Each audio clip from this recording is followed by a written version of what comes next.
I told him, I was like, I didn't know we were filming today. As long as I have everybody here next week, I'm gonna have Steve working on the wiring throughout the week just to try and bang that out. Because that's a lot of work. Yeah, and that's the biggest thing we have on that truck. And you and I can't. That's not our thing. That's not. That's his thing.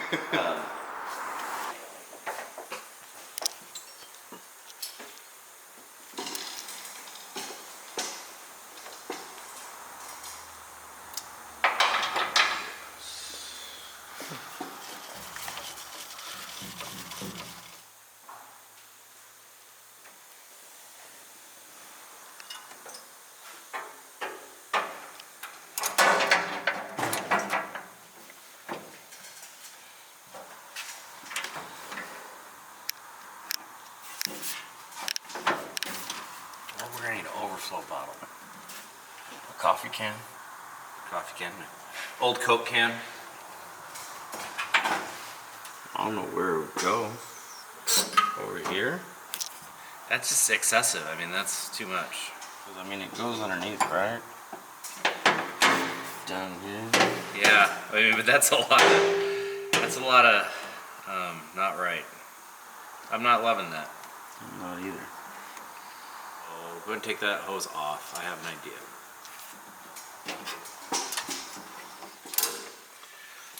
I want to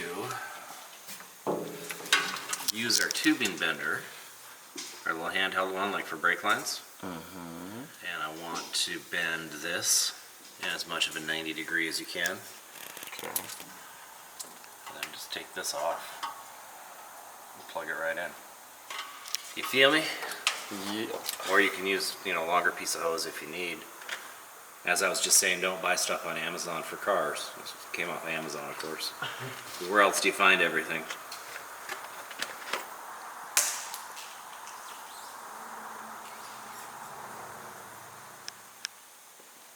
You're gonna need that one day. Now, if we need more hose. Yeah, we'll just get the hose off that other one. I don't know why you keep throwing parts away that you might need someday.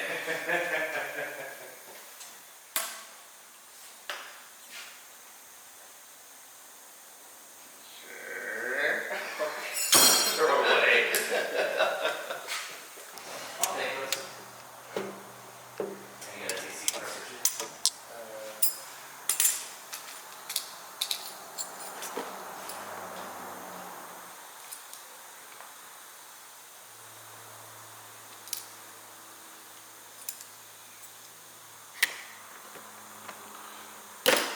Decent razor in here.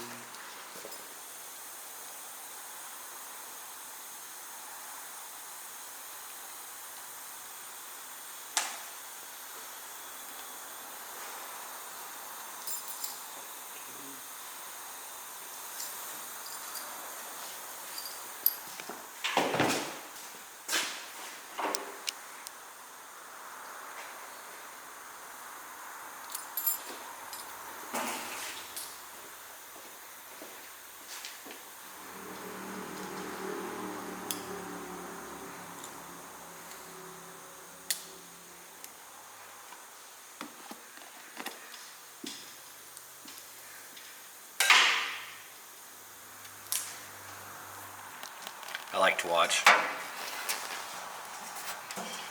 Thought you were done with porn.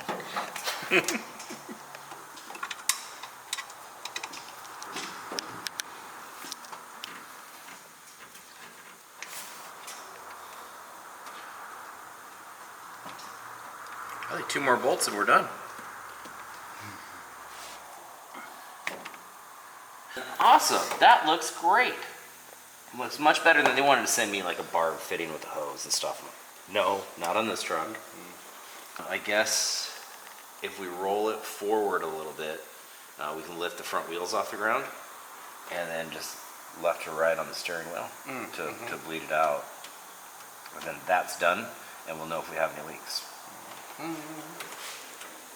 It's in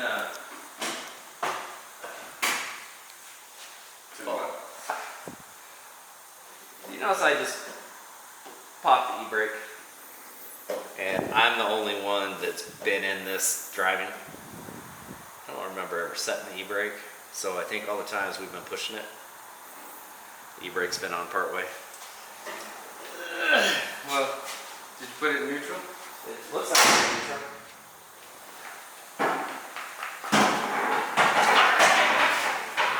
That good?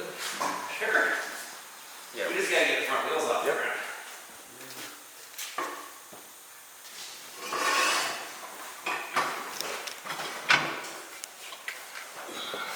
Did you take normal power steering fluid? I believe it takes ATF, but we should double check that.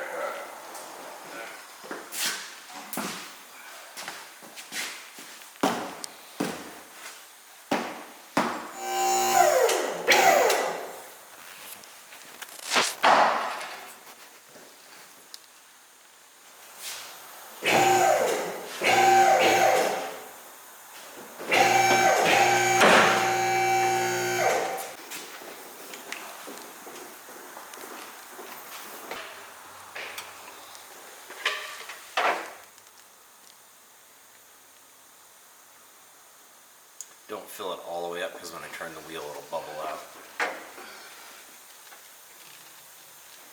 Is it drawing it in? Yep.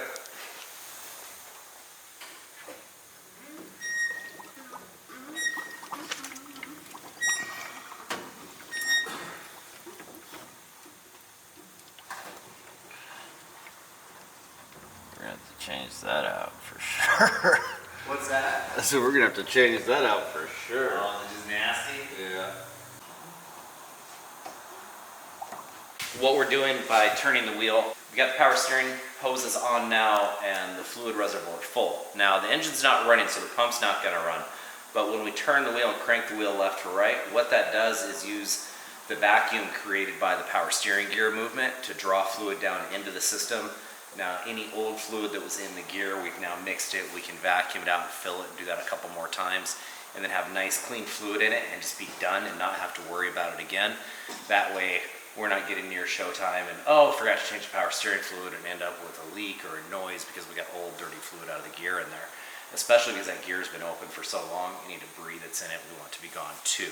That's the purpose of just doing this right now. It may seem monotonous, but it's a very important step.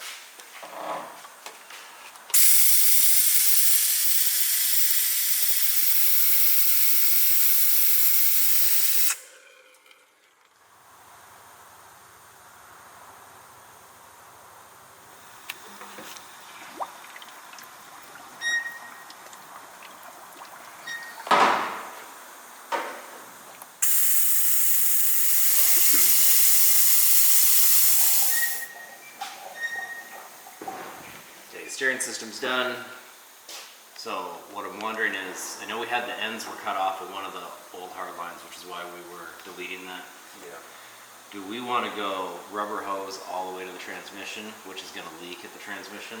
Or do we want to use factory metal hard lines up to somewhere close where it's clean to cut them and then flare them? I think that's the best. And then just put a short section of hose between the new cooler? Well, we're almost wrapped up with the Aston Martin, and really the next couple of steps with it are going to take a few months, and they're rather boring. One is getting the windshield in it, and the few final touches on putting it together. Once that's complete, we can make our state patrol inspection appointment to get a title on it and then get it sold. That's going to take some time, just because of the way the state of Washington works. There's no way around it. And in the meantime, I need to keep creating content for you guys to be entertained by. One way we do that is by our car lot cars, because you'll never see me sell a Nissan Altima or a Toyota Camry. You're just not going to see it on my lot. Sorry, Nathaniel. I know you love Camrys, but it's not going to happen. We're almost done with the Aston Martin. We're wrapping up on it, and the next few steps on it are things that really are not interesting and are not going to get any views, like getting the windshield put in it and getting it through a state patrol inspection. Sure, we'll cover that, but that's not going to create content. The Ford truck, we only have so much content we can do on it that's going to keep anybody interested. I do run my car lot cars through the shop, and I try to only do interesting cars. I buy and sell cars because I love to do it, not because I need to. Like, you'll never see me sell a Toyota Camry or a Nissan Altima because I just find them boring. So right now I'm looking for cars for the channel, and kind of what I'm looking to get are things like this. Cars that were $130,000, $180,000 that now are not. Like this Bentley Continental GT here, I have been waiting for this one to come up for months. I'm sure I can get it cheap, but it's got some title issues, it's got some cosmetic issues, but this car actually belonged to a YouTuber that has like 7.5 million followers, and it's a car that was pretty prominent on his channel.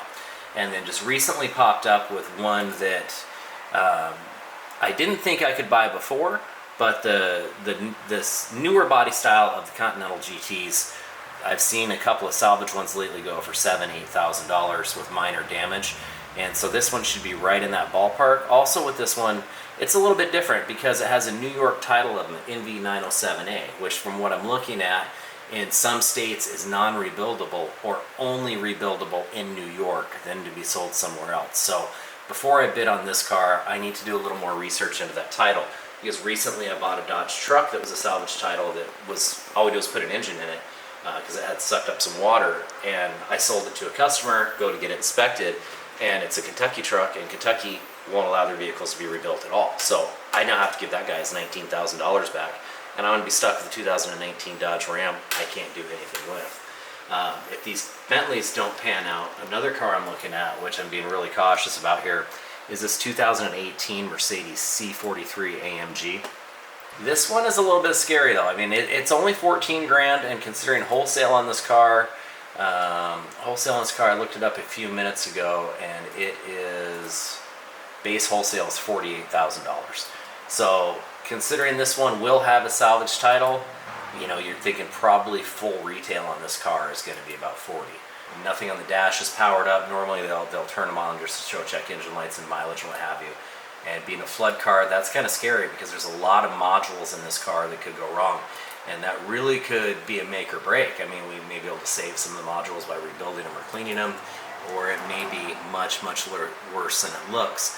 When I'm looking at this, because that looks like a great deal, it doesn't need much work, there's no damage, but it may need $30,000 or $40,000 in modules. Any flood car, we're going to have to completely gut the interior and shampoo the carpets underneath it and all that stuff. So this car is a big risk, but this car could also be a very big payday. It is an AMG, it's the bi-turbo. Also, one question on flood cars, did it get any, was it just interior damage, or did it suck up any water in the engine? When you buy them from the auctions and they're still dirty, you can see the flood line on the car, you can see all that. Well, these guys, it's their business model is they buy cars that are lightly damaged, that are salvaged, that people want, and they clean them up, and they basically polish a turd and then put them out for sale and sell them to dealers. So this one, as much as it'd be badass to roll this car around, I don't know, it might be too much of a risk for me.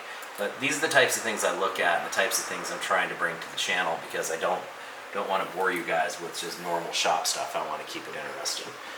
So that's what I'm looking at, and that's what I'm doing kind of behind the scenes. All right, so here's my flaring toolkit. So a lot of people use the cheaper ones you get at the parts stores. You know, they do the job okay, but you don't get perfect flares.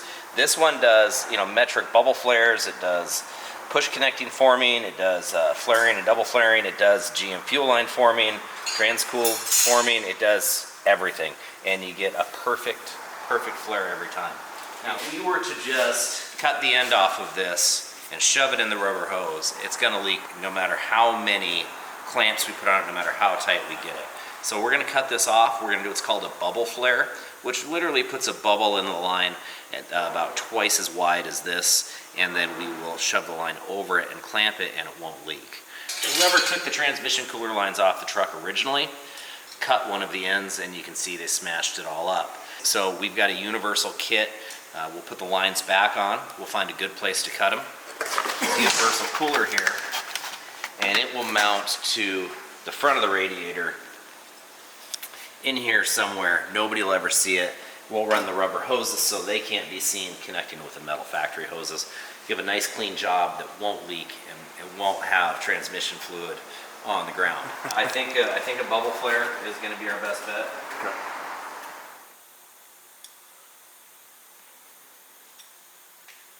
So, as we were just talking about a few minutes ago about the cars and the research that I do on them before I buy them, I want to make sure we don't get burned. And I said that Mercedes could have been iffy and questionable, and it could go bad real quick. Well, I found where it originally sold at Copart. When I put the VIN number in on Google, it didn't show me anything. But when I went to Yahoo and I put it in, I came up with AutoHelperBot.com, and it shows here the water line is above the door handle, which means the dash and everything has been completely submerged. Engine, trunk, everything. This car was 100% under the water. And then I find the pictures of the interior. Now, obviously the interior cleaned up, they cleaned it out, but that doesn't mean anything. If you don't pull the seats completely out, even though you got the surface clean, you've still got the seat foam underneath, you've got the padding under the carpet, you've got all the wiring that's underneath that. If there's that much of this on the seats, in this picture when they bought it, and this much around the engine, and even the instrument cluster, the binnacle here, was underwater, as you can see by the mud, so that's clearly gonna need everything. As sad as it is to say, because it's a clean car, this car is gonna be best for parts. Also, they wanted like $13,000 for it. I found they bought it for $7,100, so they're making $6 grand on it. Well, you gotta figure, you transported it's probably $1,000, cleaning it was probably $1,000, so they're $9,000 in it, wanting to make $4,000. I don't know, I just don't think this one's worth the risk for me, and I'm glad that we have the internet to do the research, because these cars can go bad quickly. And after the Aston Martin and even my black Mercedes that ended up being a hurricane car, you can never be too careful. My black Mercedes I bought to put out on the car lot, but when I found out the dealer lied to me and it had been caught in a hurricane, yeah, we've got it all cleaned up. I've been driving it for several months, but I don't feel right knowing the long-term effects selling that to a customer. So anyways, yeah, I'm just glad we have the internet to help us and that I know where to look. I think what we should do is put these lines on the truck, mock them up, see where the best place to cut is, then take them back off and cut them off the vehicle. Alright, so we're scrapping my plan. Okay, so change of plans. The whole reason we were going to do it is because the end was cut off here. Alright, that's why we're going to put the universal cooler in it. But turns out this is the transmission side. We got to look ahead, so we are going to repair this. We're just going to cut it off, bend another piece of the metal that has a flare on it, do 2 flares, butt them together, so it won't leak.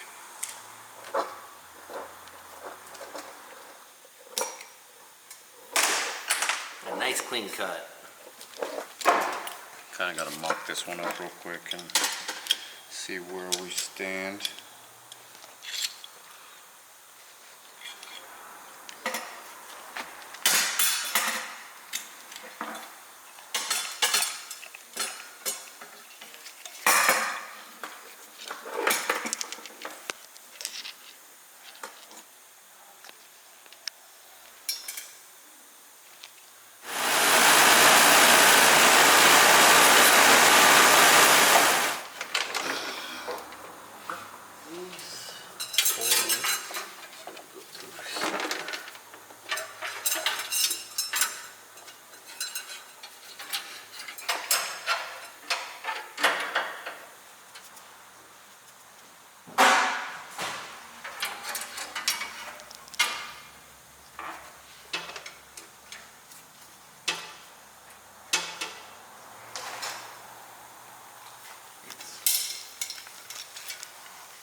So we want the 90. It'd be difficult on that short of a pipe. Does it have to be an exact 90 or just close? Just close, I guess.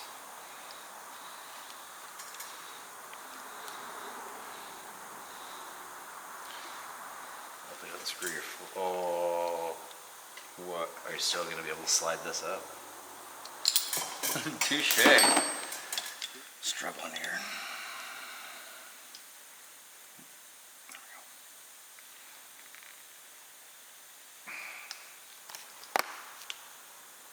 Oh, Jesus Christ.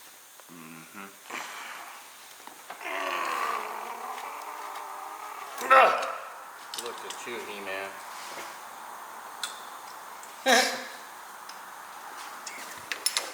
Well, you got this one.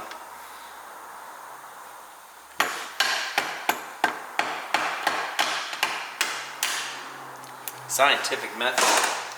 Now that we've mangled this pipe.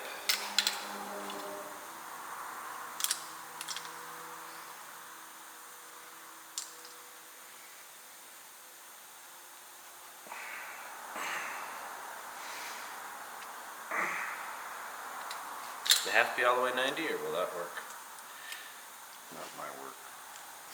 If it's gonna have to be all the way 90, you're gonna have to cut another piece, bend it, then put your thing on it and flare it. Okay. That's kind of hokey. Let's just redo it. Sorry.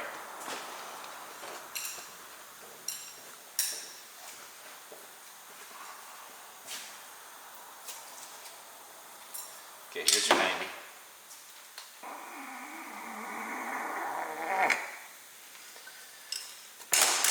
Not bad for a guy with nothing in his shoulder. You can cut the flare off, slide this on. Oh, Antonio, why don't we use the flexible? Can we? Yeah. Let's also put a flare on each end. We can use the flexible line. Why are we messing around with this stuff? See, like this hard steel, the steel tubing, we're having to use the bender. We can only get certain bends on. This is a flexible tubing that won't kink, that we can actually do by hand. Well, I can't in this coil as it's shown, but this stuff bends by hand. So we just cut the flares, put the fittings on it, and we can bend it and it won't kink. So there's that, that'll work. We don't need any special tools.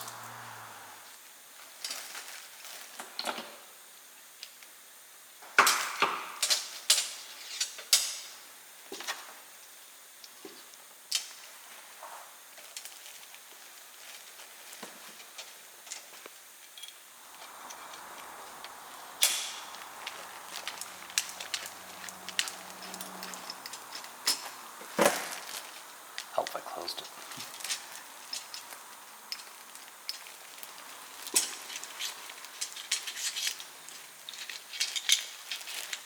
Oh, you got your flare there. Got your Ric Flair.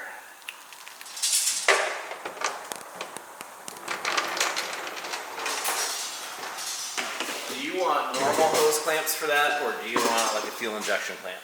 No, this will do. It's normal. Yeah. Lines are available. They're probably not. So like that it will be.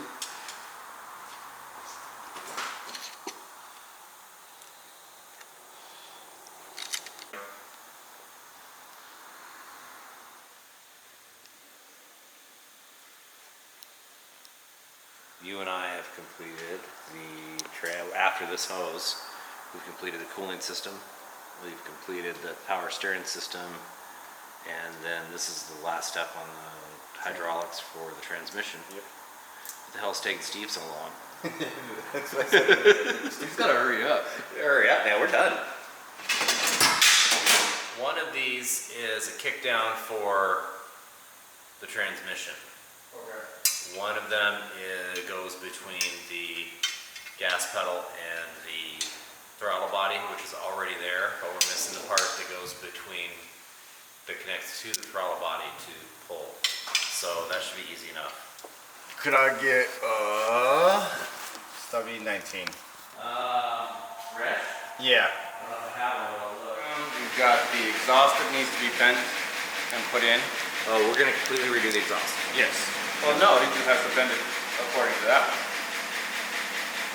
Well, That's why we kept the old one, so he could follow the yeah, but the head pipes are different. Because that was for stock manifolds, and this is for headers. So he's gonna need to be up underneath there. I see. Alan is like 7 feet, 6 inches tall, so Yeah, okay. it has to be. So that'll be the last thing done. I got a booster to master. I got new ones because they look gross. Yeah. And I don't know if you guys noticed while you were working earlier, I clear coated the new master cylinder because they rust so bad. Yeah. And I don't want that. So that's it, right? Aside from cosmetic stuff. Yeah. Okay, and the rest is on Steve. I don't know how many days we got left to Mecum, but not a lot. Good progress.